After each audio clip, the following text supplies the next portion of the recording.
Hi guys, welcome back to the Can't Lie podcast, and today we're reading funny Reddit stories. Redoing? We've never done this before. I said we are doing. Okay. So I'm going to read it first. It's called Dyslexic Stripper. Okay. Come and start. Wait, why is it so short? My husband and I were watching reruns of the Antiques Roadshow. It's just like show. The theme music is kind of jazzy. The music was playing and my husband starts dancing suggestively while also zipping up his sweater. Me, love your skills, but strippers usually take his clothes off when dancing. Him, I'm a dyslexic stripper, keeps dancing. That's why he's putting it back on, because he's dyslexic and he doesn't know what he's doing. So he's putting it back on.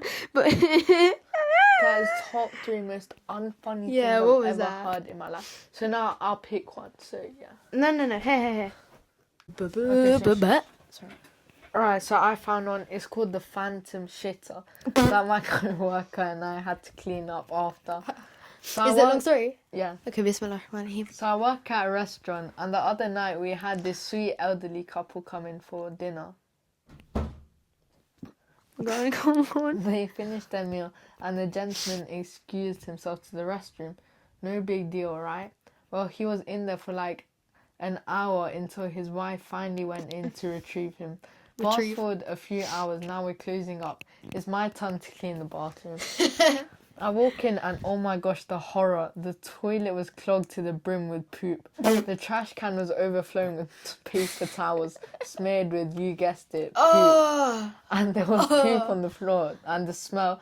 Guys, don't imagine this. I'm telling horrible, you, I couldn't horrible. even. Don't imagine it. So my co-worker, Dan, bless his soul, man. took one for the team.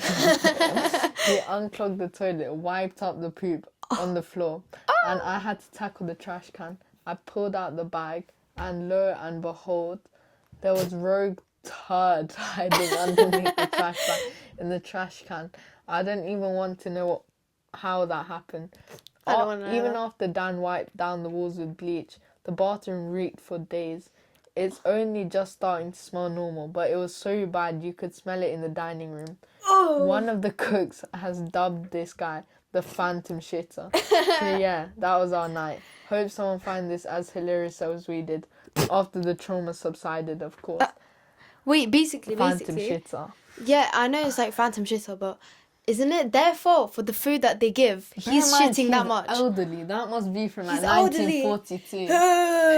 No, but like, I'm being for real, like, isn't it their fault? Like, does it say if he'd eaten beforehand? That was his second last shit before he's in the coffin. No, that's not nice, man. Don't say that. Maybe he's watching this right now. Alright, you find one. No, but the thing is, it's their fault. It's the food that they made making him the Phantom Shitter. Like, if I went there, the Phantom Food Shitter poisoning. everywhere. It's just coming up from the other, not this end. Anyway, finding one. Sorry guys, Hayon made me speed run eating my orange.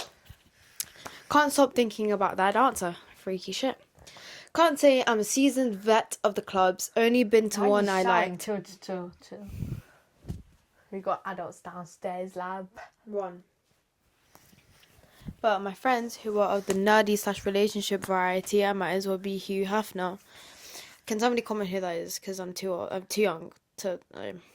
I started going to one just to kill the time to avoid traffic one day and get a few brews. Definitely struck out the sore thumb. Graphic tee, sneakers, sitting alone towards the back on a Thursday afternoon. I was practically screaming, never done this before. Saw the whole lineup of dancers, gave a few bucks for everyone since I was one of the 4 in there, and like a classic movie cliche, as I'm about to leave, she steps out. For context, my type is thin, petite, smaller breasts and cute face. Nothing crazy, and nothing against the Carmen Electra / Pam Anderson of the club world, but they aren't for me. This guy is trying to be a comedian. He's not funny. El Rita. Alright, hurry up.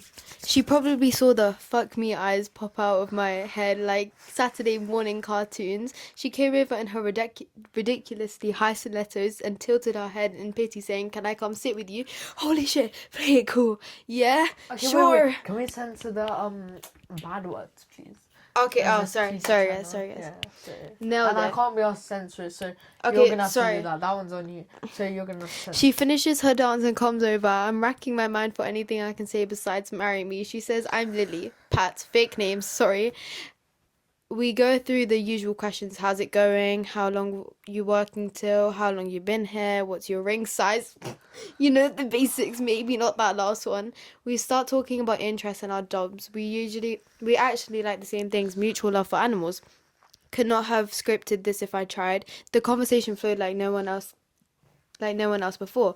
She talks about things she disliked about the job, how she had to work the champagne room with another dancer for trash construction workers. Nothing out of the ordinary until the other dancers start blowing the group. Just terrible. Had to fight the urge to ask how much it cost. She whispered in my ear, "Do you want to go to the champagne room?" Fortunately for this story, my rational mind finally chimed in. As much as I'd love to spend hundreds and hundreds of dollars on you, I can't today.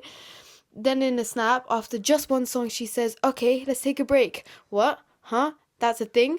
What about the 2-song rule? Did I do something wrong? What is the boner? I swear it's a compliment.